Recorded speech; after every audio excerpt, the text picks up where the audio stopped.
Good morning, wherever you are. Good afternoon, good night. I have been MIA for a little bit, but I've been so busy with work and school and mom stuff. But I'm back with a word for today. Just a reminder, just some motivation.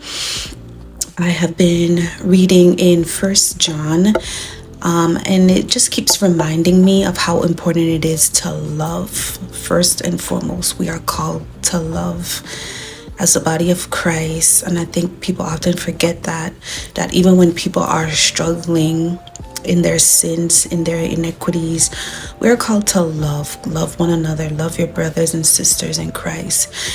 In First John 4:7, it says, "Beloved, let us love one another, for love is from God, and whoever loves has been born of God and knows God." That means love is not an option. It's not optional. It's proof that we truly know God.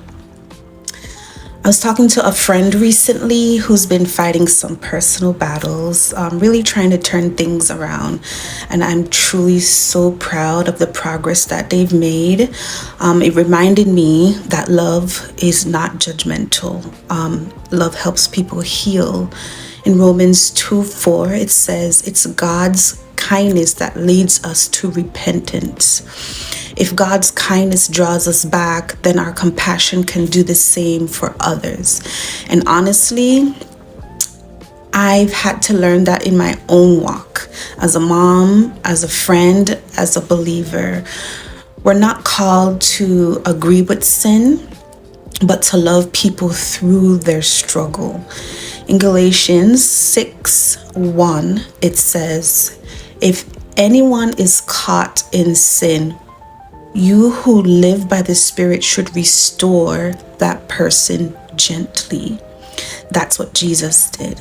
He told the truth, but he did it with love. So today, if you know someone fighting their demons, don't turn them away. Don't turn your back on them. Love them through it. Pray for them. Be the example of Christ that reminds them that there is still hope.